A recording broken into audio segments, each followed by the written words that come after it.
एक स्पीक के प्यारे प्यारे व्यूअर्स, अस्सलाम वालेकुम। उम्मीद है आप सब खैरियत से होंगे। प्यारे दोस्तों, हमारी आज की कहानी है एक बहुत ही नेक और सीधे साधे मौलवी साहब की, जो दूर दराज के एक गांव में रहते थे। मौलवी साहब इंतहाई सादा लो इंसान थे, बस अल्लाह अल्लाह ही करते रहते। जदीद दौर की चालाकियों से उनका दूर दूर तक वास्ता न था। मस्जिद में अमामत से जो कमाई होती, सिर्फ उससे उनका गुजर बसर होता था। उनके कंधों पर 4 बच्चों की जिम्मेदारी भी थी। आमदन कम थी, मगर उनकी नेक दिल बीवी उसी में गुजारा चला रही थी। एक दिन गांव के चौधरी ने मौलवी साहब के हालात देखकर उनको जमीन का एक कता तोहफे के तौर पे दिया कि आप सारा दिन फारग होते हैं तो खेती बाड़ी करें ताकि आपका गुजर बसर अच्छा हो। मौलवी साहब ने गंदम काश्त कर ली और जब फसल हरी भरी हो गई तो मौलवी साहब अपनी मेहनत को रंग लाते देखकर खुशी से फूले न समाते। अक्सर खेत में ही बैठे रहते और फसल को देखकर खुश होते। लेकिन अचानक एक नागानी मुसीबत ने आन घेरा। गांव का एक आवारा गधा खेत में आ पहुंचा और लगा हरी भरी गंदम का मजा लेने।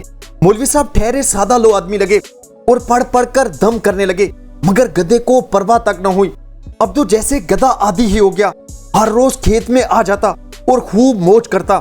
मौलवी साहब ने पहले तो छोटे मोटे सदके दिए, लेकिन गधा बाज न आया। फिर उन्होंने मुख्तलिफ किस्म के दुश्मन को भगाने वाले दम दुरूद पढ़ पढ़ कर दम करना शुरू कर दिए, मगर गधे को टस से मस न हुआ।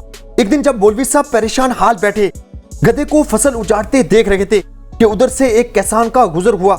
गधे को चरते देखकर किसान ने पूछा, मौलवी साहब आप भी अजीब आदमी हैं। गधा फसल तबाह कर रहा है और आप हाथ पर हाथ धरे बैठे हैं। मौलवी साहब ने इख्तमेज लहजे में जवाब दिया, इस कहानी के आगे बढ़ने से पहले अगर आपने अभी तक यह हमारी वीडियो लाइक नहीं की तो कर दें। न्यू आने वाले नाजरीन एक स्पीक को सब्सक्राइब कर दें और बेल आइकन पर जरूर क्लिक करें। यह आपका हमारे लिए सबसे बेहतरीन तोहफा होगा। जनाब, हाथ पर हाथ धरे कहां बैठा हूं, आप मेरी कहानी सुनेंगे तो दुखी हो जाएंगे। अभी तक एक मुर्गी और बकरी के बच्चे का सदका दे चुका हूं, लेकिन गधा अटता नहीं है। मुझे तो यह भी काफिर गधा लगता है जिस पर कोई शय असर नहीं करती। किसान के हाथ में एक डंडा था, वो सीधा गधे के पास गया और गधे को 2-4 डंडे कस कर मारे तो गधा हिरण की तरह चौंकलियां बरता आन की आन में रफू चक्कर हो गया।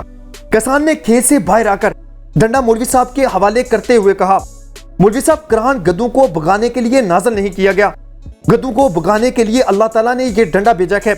हमारे हाल भी ऐसे ही हैं।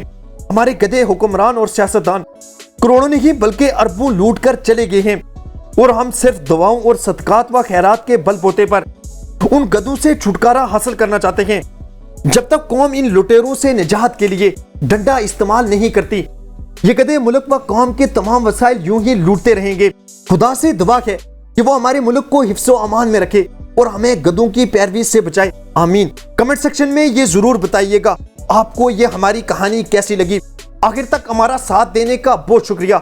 खुश रहें और खुशियां बांटें, यही इस आर्जी जिंदगी का हुस्न है। शुक्रिया।